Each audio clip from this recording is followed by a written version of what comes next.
Welcome, guys, to Metaladium Pages. It's a great pleasure to talk with you about Hyperdontia, this new album, and more things related to the metal world in general. So we are starting by asking, how are you? How are you, the band? How was the band during the last years? Good. Hello. Hello. Great. Nice to see you. We're doing good. Yeah, it's a Sunday. We are chilling today. You can see. The band's doing good, I guess. Just finished the album. Got some fun times after the last tour. We had a little breaker. We probably needed to just relax. But we're back on track. Very happy for the album to come out. Just did a UK tour. That was really good. Oh yeah. Oh, that London show. Okay. So talking about from this new album, Harvest of the Malevolence, when do you start writing songs for this new album? Are all songs new, or did you rescue any compositions that were left for your previous albums? Most of it was written in 2023. But we had some other, some riffs from maybe earlier years, but we wrote all the album in 2023. So most of it is new. Yeah. Okay. I saw that Hyperdontia is releasing always EPs, singles, compilations, live albums, splits. You are very active. You are so working on new music. Are you always working on a new music, or do you prefer to focus it when the last album is finished, or how do you decide when it's time to work on a new songs and a new album? We don't really plan. There's never a plan. No. There's never a plan. Mustafa is just a riff machine. We have a very active guitar player in Turkey who composes a lot of stuff for us. So it's the question to him. Yeah, but I know that he's not so, he doesn't really plan that, okay, next year we have to release an album.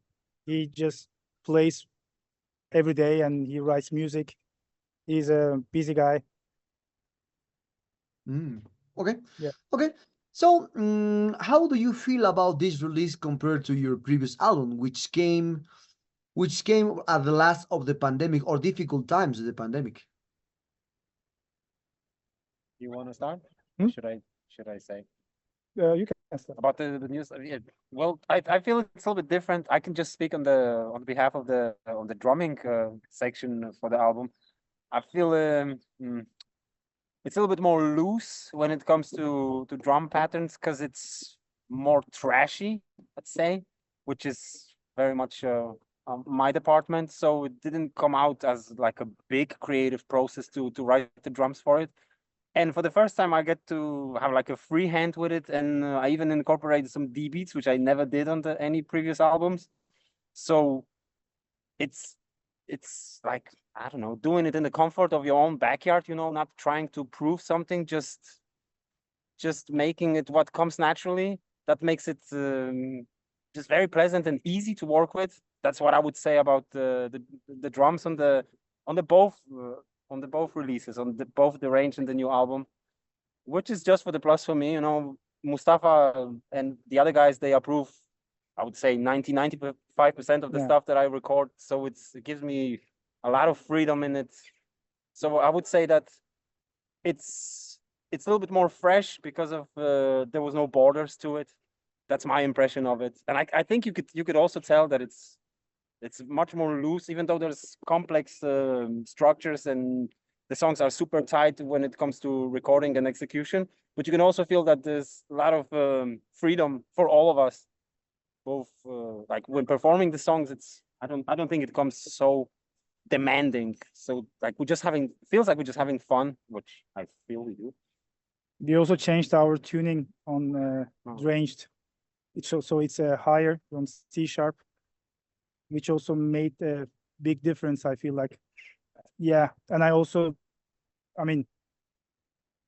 since 2017, I feel like I got much better at the recording, and also I feel less I mean, I was much more nervous when I was recording before. Now I'm just much more relaxed. I think that's a progress for me. And we also got to know each other much better within years. That also gives us a lot of confidence when we work together, I think. Oh, yeah. Yeah. Okay, okay. What- Yeah. Yeah. Okay. Okay, so how do you choose? So many bands and musicians see each album as a child, each one special in its own way. So what's make this album special to you, and what does it bring us musically and lyrically? Want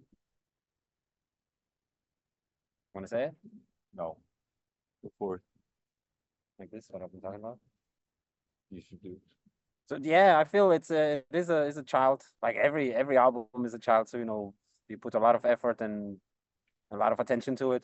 But when it comes to like concepts, we always do it collectively. We always talk about what the album should be about and share general ideas and like the main concept. And then lyrically, it's Matthias is doing. He just captures the feelings and emotion. I mean, I shouldn't be saying that, but that's how I feel like that's how it works.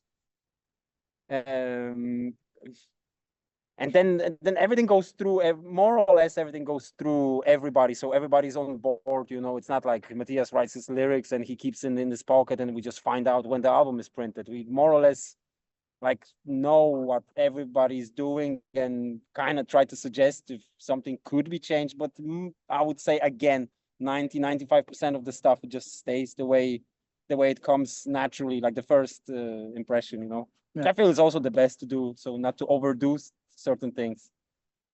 That's like you hear a riff and then you instantly hear a beat to it. You hear a certain riff, how the vocals, how the lyrics should fit to it.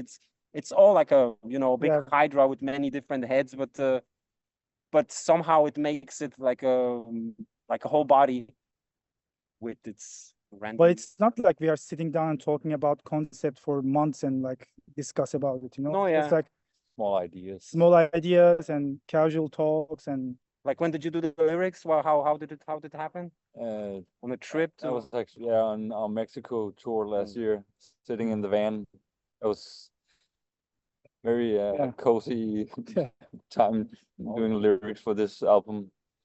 So it's a lot of fun doing this band, I would say. Yeah, and we try to be a little bit when we think about artwork, we try to like make it a little bit like different than many other bands doing. Each time. Answering the next question. Yeah, I mean that's part of the question, isn't concept, Well, yeah. So in this aspect, how do you choose the name of your album? It is a random, or do you try to convey something that encompasses with the concept of the entire album? Because I really like the album art for the new album. It's a mix of us trying to combine words, names that make sense in sense of the whole lyrical concept and the ideas we had for the cover, and we were very happy with the work Wes and Scooter did for this one as well. So I don't know if it's random what we choose as the title, but you suggest, I suggest, everyone suggests on a group chat. We don't live all together. I mean, Mustafa doesn't live in Copenhagen. We always write to each other, and sometimes it takes longer. Sometimes it's just, oh, this is nice, let's do this. And but it all goes through everybody. It's at the end it's approved. There's like 1, 2, 3 contestants for the title, and then we decide that this is the strongest. It represents all that we wanted to capture on the record. So I guess it's definitely not random. Now you came up with the last title, and I was like, okay, this sounds really good. I mean, it also fits the cover. So okay. And in relating to this, how do you choose your album art, and what were you trying to express with this new album, with this cover art? We just wanted to do something different this time. Yeah, we had a talk. Actually, it was Mustafa suggested. I mean, like blue colors. Like mainly he was talking about colors first. Yeah, and then, aesthetics. yeah, first. aesthetics. Yeah, and then And then the boat came into picture, and yeah, because we thought there was no bands who used a boat on a yeah, cover. like I said, we wanted to do something different, and we were just shooting ideas, and eventually gave some ideas to Wes, and he came up with the artwork, and we had some different suggestions. He adjusted it, and it came out as the way it is. And Yeah, We wanted a red line between the hideous entity in this one, so Yeah. it has the same vibe or feeling Yeah. somehow. we had mentioned actually, Wes, that this should be kind of continuation of the concept, right? exactly. Yeah, I think it came out pretty good, yeah. He said that it was and thank challenging you a for bit, liking it. Okay. Very like it. different. Yeah, very different, but I like it. I like it a lot. Okay. So okay. far, it gets a lot of positive response. Yeah. So I guess it paid off to risk that. Okay. And so relating to talking about the cover arts in general for the three albums, I saw that you usually are well-known artists on the creation of the cover art, because the first album was created by Paolo Girardi. The next two, with his album also, are created by Wes Besconcer. So how do you choose which person is the correct person to create a cover art from Hyperdontia? And perhaps the next album will be a legend with Dancia Great. Who knows? If he gives us the right to the printing it. Yeah. I mean, we had worked actually. Mustafa had worked with Paulo, with his old band or our band, Decaying Purity, before. I mean, we really like his work.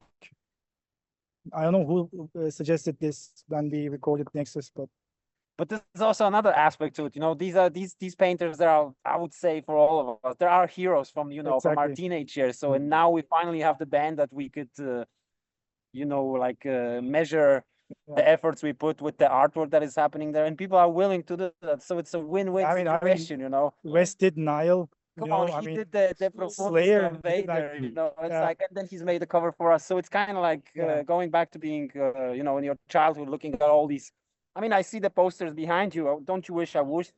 Yeah, I would Yeah, have liked operation. Dan to do the cover for us as Yes. well. Yeah, you would So be that- a top, but Yeah. he did too many films, so Yeah. So it's kind of still being, you know, that little teenage boy being excited about the covers of your heroes, and Yeah. now we get to do this. So yeah, I'm Yeah. very happy about this. I could never imagine that. Yeah, that's another thing, you know, it's something that was our dream and it happens. That's amazing. Yeah. Win-win again. true.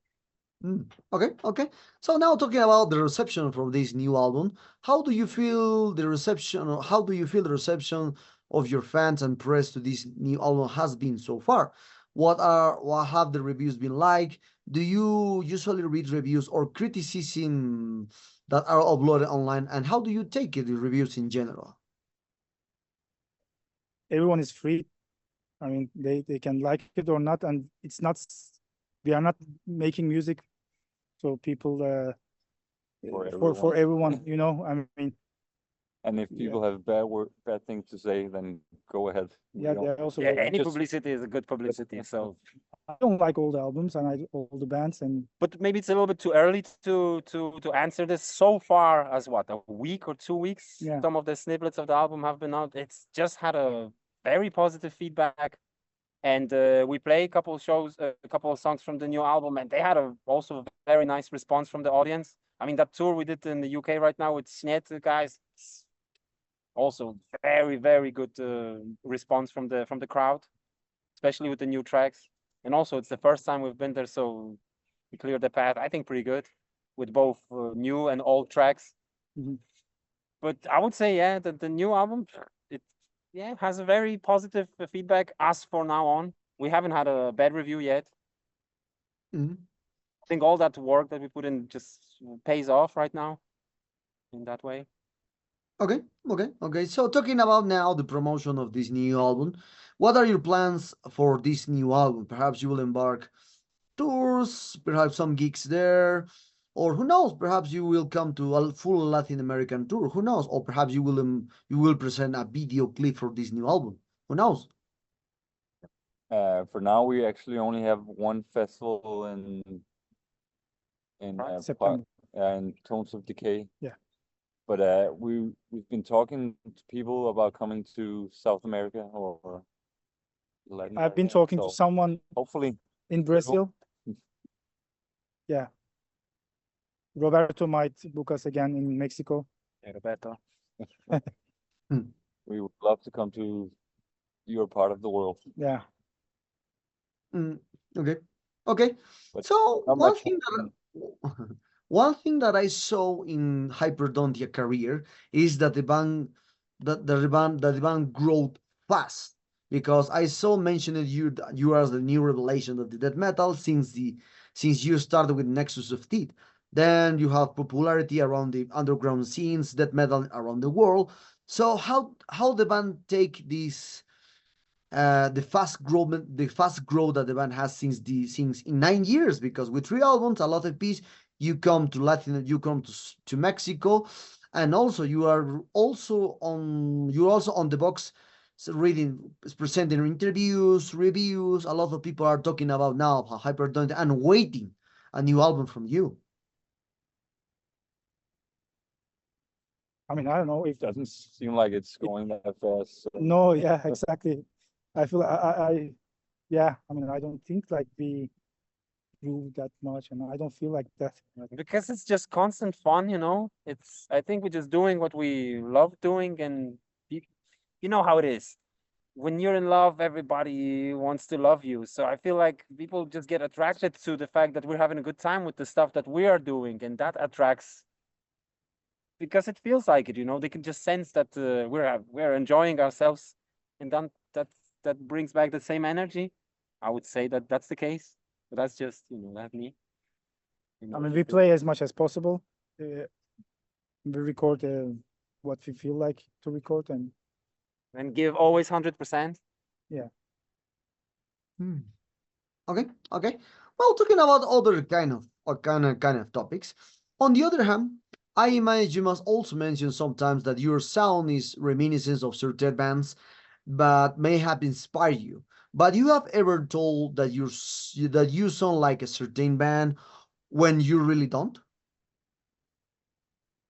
If we sound like a certain band, we don't really do that. Oh, I don't know. I would try to.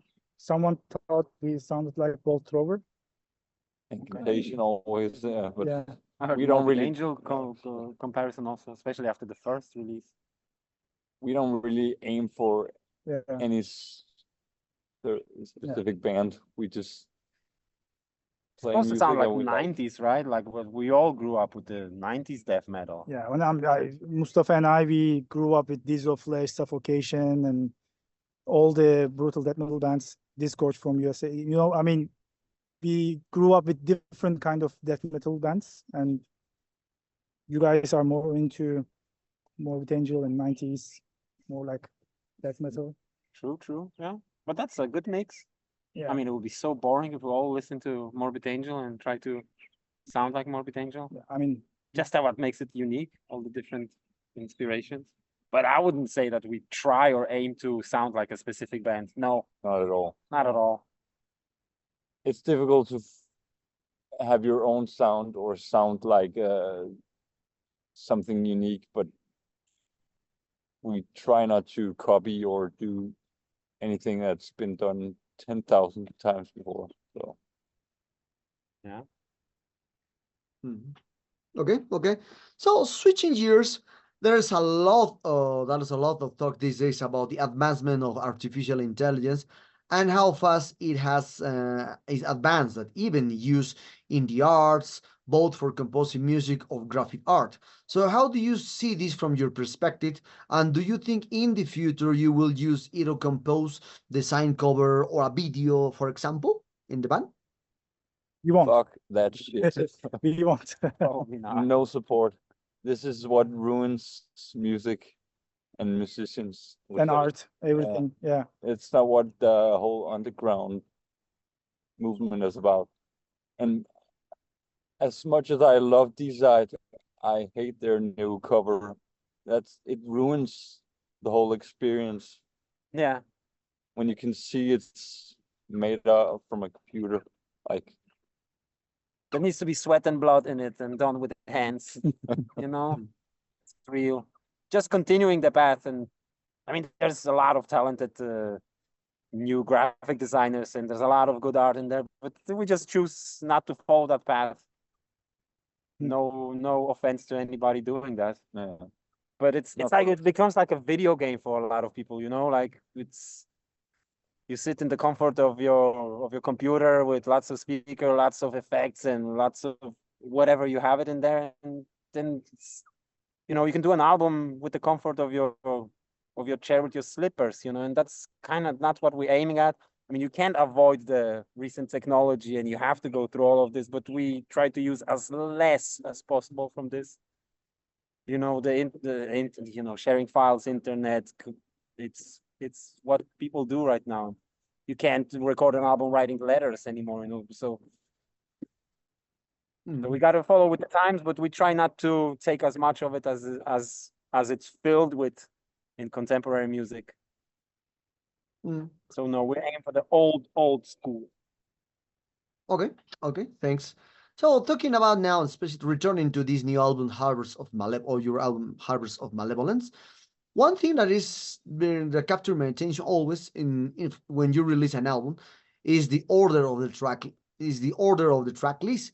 You need to put the correct way to understand completely the album. But now we are living in a world that prefers to hear the singles. That's the opposite thing to create an album. So for you, what motivated you to create an album when a world prefer now to hear just small pieces of one album? I think the first time we didn't do track list. I mean, but it was almost recorded like this. Yeah, because it fits. Sometimes you need to shift the order of the songs just to keep it floating. I don't know. This is I don't want to answer that question because I don't want to sell you all of our secrets, you know. And but this is a magic that happens within the band, you know. Like we feel like this is the order it's supposed to be, the track listing or the lyrics and all of it, and it fits in a way. I guess that's our band factor, that we're gonna remain as a secret. So we actually don't think of putting out singles and selling music like that. I know big musicians probably do this, and that's how it is now with young people listening to music. It has to be, you have everything in the first 20 seconds or whatever. But I don't get this, and I don't want to be a part of that. We create music and put out an album for people to listen to the whole thing or do whatever they want. But this is what we want to do. And there's always, luckily, a song or two that could be straight up catchy. If I could answer this, what you asked before, there's always a song that we try to pick out as a new snippet of the album, and just to capture most of it on the record. And I think we picked it up pretty good for the new one. I think Jesus picked once also. You know, there are producers and people that are in the business that know that what works, and this song would be nice to release before the album comes and stuff. But we never create music. But they are not actually released, you know. Or for this, that has to have everything. Yeah, so it's not the goal. It's not the main idea behind it. All those EPs and stuff we didn't. It's not like we did once with Mortiferum. That was supposed to be for the tour. We wanted something special, but it came out later. And also Excreted, that was just something we wanted before the possible tour with Mortus. That didn't happen because of Corona as well. And besides that, we didn't really I don't know. I never thought of this, that bands in the underground scene actually do this. So I don't know if bands like us compose music or release singles like that. Yeah. We don't, I guess. Nope.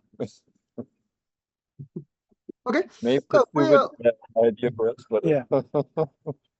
Okay, we are very close to finish this interview, guys. So I'm talking about a topic that changed the perspective of the understanding of metal worldwide is the social networks. As you know today, thanks to this media, metal became more understandable and comprehensible, and even lost that sense of impact, fear, or mystery that it had during the 70s, 80s, and 90s. When you talk about brujeria, for example, and I remember I was there in the 90s, I believe that they were narco-satanic people. I remember very well. I catch it. Or when I talking about King Diamond, what I was thinking that he lived in a castle with monsters, with vampires. I remember well that era. This is a gorgeous area for that. Or even when you talk about mayhem, when they create nickels with the bones of the dead bodies. No, this kind of stuff very mysterious, very fearful. Now there's no mystery of curiosity that metal gave you on a general level. So what is your point of view about this move away from the fear, mystery, or curiosity that the metal have had before? Now everything is comprehensible. It's sad that there's no danger anymore in the music. It is. People are smarter. But it's They don't too believe it. easy now. There's too many bands, and Yeah. Come on, but there are still places in the world that the magic of the 90s exists. And you're from one of them, you know. Istanbul and Mexico, there's still the danger element, the mystery is still there. You can feel it. People appreciate the shows and they Sure. prepare for it, they wait for it, talk about it. It's amazing, you know. Unlike some other countries where you get extra pillars on the stage, you know. That's like feels like musicians watching other musicians, which kind of breaks the concept of live performance. Poland, That's true. Yeah, there are.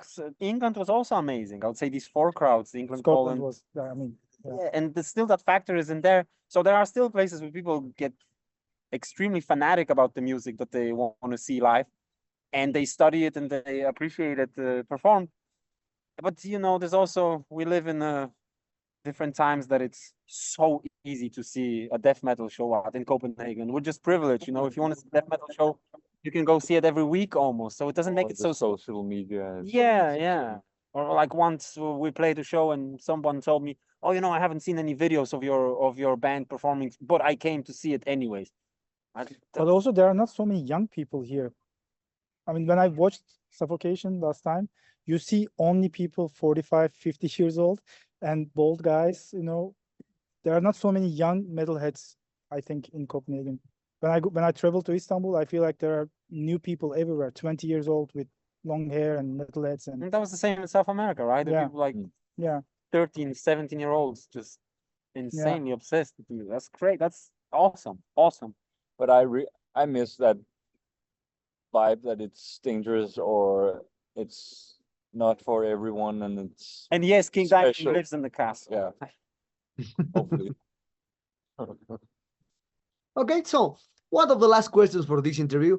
One of the ideas that the 80s and 90s had was that you have when you have a band. I remember very well the 80s and 90s, and you share the music with demos, with cassettes or tapes with your friends, with 30 or 50 people, or they create music, they create magazines, they create this kind of stuff. I remember very well because I'm from the 80s. I remember to share with my friend, hey, I have here a new band, please share this one. And we're on a couple of 30 people or 40 people trying to get more music at that time. This at that time is very complicated, and we will call this show to this way of live underground at that moment. There's underground in everywhere. But now, since the Spotify, this YouTube, you have a new band and you release a single every week. So well, I remember very well when you share the tapes with 30 people, and 30 people has a lot of happiness with it, with the tape. But now you can share a single, and in 3 days, thousands of people can hear your music. That's very different. So some people think that the underground still exists nowadays, but the other people like me, that I grow in that era, said that the underground is not exist anymore because there's no the magic that you can share with the fans, with the fanzines, with the tapes. And for this reason, do you think the underground still exists with this kind of vibe of the 80s and 90s when you share everything and just few people know about depends band, no? Yeah, I'd Yes say and yes, yeah. yes or no. I mean, Yeah, Say both. yes. Shout I out mean, to Eli from Spectral Voice who see- built those demo tapes and yeah, like also like, you know, how many we release? Like 100, and we sell them. 100 people are still into this kind of, Yeah. you know, there's still a lot of people that like the physical release, you know. I get a new I do record, I as well, sleep yeah. with it, you know. I mean, that's it. I mean, I love to look at it, and I know there's still a lot of people that do that. Yeah. But you're right.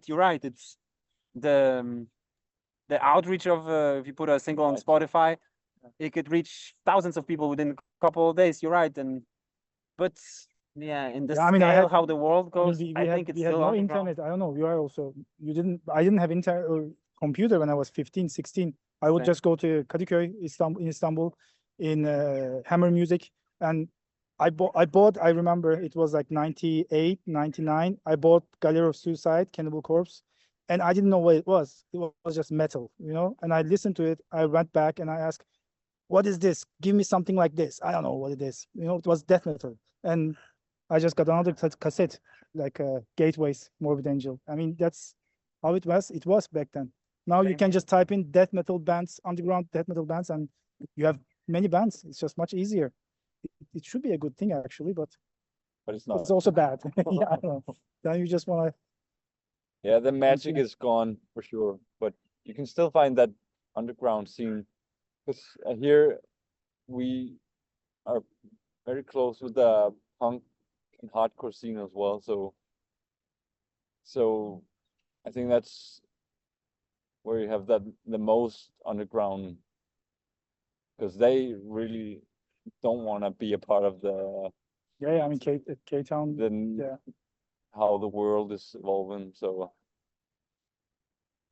yeah, it has good and bad things that it is with the phone and internet now, but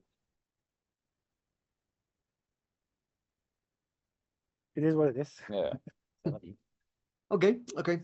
Well, guys, we come to the sad moment of this interview. I hope you enjoyed this interview, and as I did. And thank you very much for your time. This new album is a great one. I did my pre-order. I hope it arrives soon. Sometimes delay here to arrive in 3 months here. I don't know why, but arrived at the time arrived to here.